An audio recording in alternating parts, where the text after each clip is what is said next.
नए वोटर्स को कब मौका मिलेगा? वही लोग हैं, वो उन्हीं को ही दोबारा मुंतखब कर लेते हैं जो सोशल मीडिया से वाबस्ता सहाफ़ी हैं या नौजवान सहाफ़ी हैं, उनको कब मौका मिलेगा? तो ये इलेक्शन है या फेस्टिवल है? हर बार ये लॉलीपॉप दिया जाता है कि फ़ेज़ 2 कॉलोनी जो है उसमें सहाफ़ियों को प्लाट दिए जाएंगे। 8,500 आपने जमा कराने हैं। बैलेटिंग में आपको आपका प्लॉट का नंबर आएगा, उसके बाद किस शुरू? हुकूमत की जानिब से सहाफ़ियों को काली भेड़े कहा गया, इसमें कितनी सदाकत है? वादे पूरे ना हुए तो आपको लगता है आजम चौधरी साहब प्रेशर डालेंगे? अस्सलाम वालेकुम, मैं हूं तौकीर खरल और आप देख रहे हैं जी टीवी डिजिटल। हमारे साथ मौजूद हैं डिप्टी ब्यूरो चीफ जी टीवी राना कामरान। पंजाब में प्रेस क्लब लाहौर जो एक अहम तरीन प्रेस क्लब है, उसके इलेक्शन का मरहला मुकम्मल हो चुका है और अरशद अंसारी 14वीं बार प्रेस क्लब के सदर मुंतखब हुए हैं। इस हवाले से हम आपसे ये जानना चाहेंगे कि एक बार फिर 14वीं बार जो है वो अरशद अंसारी जो है वो मुंतखब हो गए हैं और सोशल मीडिया पे बहुत सारे लोग कह रहे हैं कि अगर हर साल उन्होंने ही मुंतखब होना होता है तो इलेक्शन करवाने की क्या ज़रूरत है? ये इलेक्शन है या फेस्टिवल है? देखिए, फेस्टिवल तो हम इसको एज ए फेस्टिवल ही लेते हैं, क्योंकि ये प्रॉपर जमहूरी तरीके से हमारा ये सारा प्रोसेस होता है। और अरशद अंसारी के हवाले से हम बात करें, देखिए बाकी उम्मीदवार भी थे, आज़म भाई भी थे, अफजल मीर साजिद साहब भी थे, लोग हारे हैं जीते हैं, तो इसमें किसी पे पाबंदी तो नहीं होती क्योंकि इलेक्शन में हिस्सा ना ले। जो काउंसिल मेंबर है वो इलेक्शन लड़ सकता है। अब अगर अपनी हर बंदे की अपनी कैपेसिटी है, जो दिल करे। अरशद अंसारी तो 200 दफ़ा कह चुका है कि यार लाएँ या मेरी जान छोड़ें, मुझे तो शौक़ नहीं है बार बार सदर बनने का। देखिए, जो क्रेडिट अरशद अंसारी ने समेटने थे वो समेट चुका है।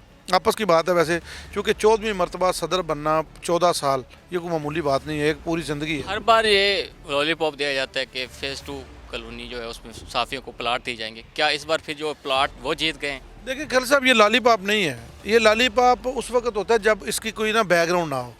मुझे ये बताएं कि अगर फ़ेज़ 1 था, लोगों को मिले नहीं है? क्या लोग बेनिफिशरी नहीं हैं? जब ये फ़ेज़ 1 था, हम उस वक्त हम प्लाट तो नहीं ले सके, लेकिन हमारे सामने ये सारा प्रोसेस हुआ है। फरवरी का वादा किया गया, इस बार कहा कि फरवरी में मिल जाएंगे, अगर ना मिले तो फिर क्या होगा? नहीं, फरवरी में ये नहीं वादा किया गया, ये वादा किया गया है कि फरवरी या मार्च में एक तकरीब होगी जिसमें वज़ीर आला पंजाब जो हैं वो लोगों में लेटर तकसीम करेंगी, पोजीशन लेटर। वैसे तो ये बड़ा क्लियर है कि ये 3 साल का मंसूबा है, 3 साल में इसकी डेवलपमेंट होगी। और देखिए, इस पर तो हम ये जो फ़ेज़ 2 है इसको हम इलेक्शन के साथ मंसूब ऐसे ही करते हैं, हमारी अपनी मर्ज़ी है हम वर्कर्स की। लेकिन दूसरी तरफ वर्कर्स ने जो फैसला सुनाया वो भी बड़ा क्लियर है कि लोगों ने फ़ेज़ 2 ही था।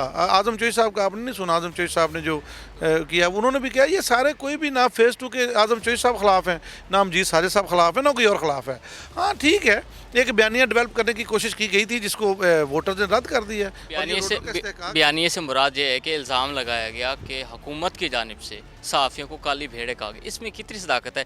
कहा भी गया या नहीं कहा गया? यार देखें, अगर कोई प्रूफ है तो सामने लेके आएँ। मैंने तो नहीं सुना अपने कानों से कि हुकूमत ने कहा वो काली भेड़े। हाँ, हुकूमत तो सपोर्ट कर रही है हमें।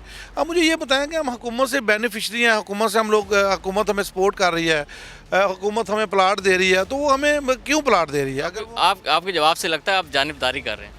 नहीं, जानबदार नहीं कर रहा है, लेकिन हर सहाफ़ी खुद गर्ज है अपने लेवल पे। मैं भी खुद गर्ज हूँ, क्योंकि हम भी हमारा ये ख्वाब शर्मिंदा तबीर घर बनाना कोई छोटी बात है लाहौर में।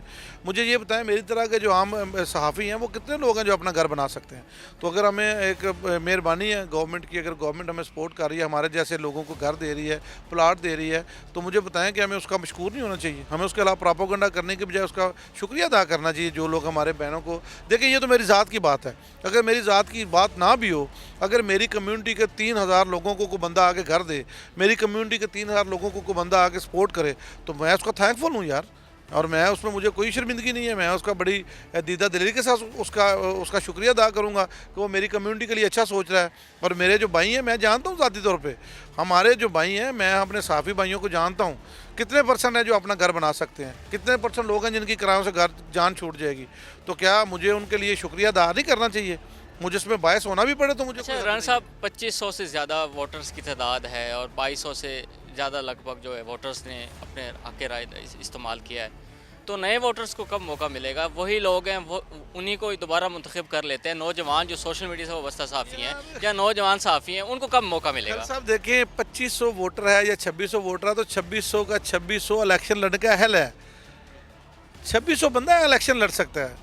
अब हम लोग अपनी कमज़ोरियों को, अपनी मजबूरियों को किसी पे थोप तो नहीं सकते ना। अगर ये बात देखें, बात यह है कि अगर मेरे भाई हैं, सब दोस्त हैं, हम सब आपस में भाई हैं, हमारा सब का आपस में बहुत गहरा ताल्लुक होता है। तो जो लोग पहले इलेक्शन लड़ चुके हैं, अगर दोबारा वो नहीं लड़ रहे तो वो भी तो लड़ चुके हैं। तो ये फार्मूला किसी एक बंदे के लिए, फार्मूला असल में ये होना चाहिए कि खिदमत कौन कर रहा है, और जो खिदमत करेगा, हर कम्युनिटी है, ये वो लोग हैं, ये आम लोग नहीं, जर्नलिस्ट हैं, इनमें से एंकर हैं, प्रोग्राम करते हैं, रिपोर्टर हैं, NLE हैं, सारे दोस्त हैं इसमें। तो क्या उन लोगों को सेंस नहीं है?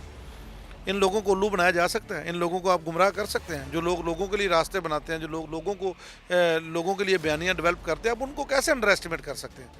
ये प्रोपेगेंडा है। देखिए, हमारी कम्युनिटी परफॉर्मेंस पे बिलीव करती है, और जो भी परफॉर्म करेगा, आजम चौधरी साहब हमारे भाई हैं, अमरीश चौधरी साहब, और ये उन्होंने खुद कहा कि यार फेस अगर वादे पूरे ना हुए तो आपको लगता है आजम चौधरी साहब प्रेशर डालेंगे? देखिए, मतलब वादे जो हम देखें, अब एक तरफ अबहाम और एक तरफ हकीकत है। हमें मफरूज़ों पे चलना चाहिए, हकीकत पे चलना चाहिए। हकीकत तो ये है कि पेमेंट जमा हो चुकी है। क्या कॉलोनी की ज़मीन की, जो लैंड की पेमेंट है, वो जमा नहीं हो चुकी? तो फिर अगर हो चुकी है तो उसके बाद अगर मैं फ़र्ज़ क्यों करूं भाई? मैं नेगेटिव फ़र्ज़ क्यों, मैं पॉजिटिव फ़र्ज़ क्यों ना करूं कि इंशाल्लाह मेरे दोस्त जो हम अपने घरों में बैठेंगे? मैं ये फ़र्ज़ क्यों ना करूं कि इंशाल्लाह बहुत जल्द हमारे ये ख्वाब शर्मिंदा ताबीर होंगे? मैं ये फ़र्ज़ क्यों ना करूं कि इंशाल्लाह हम बड़े फ़ख्र के साथ कहेंगे लाहौर में हमारा अपना घर है?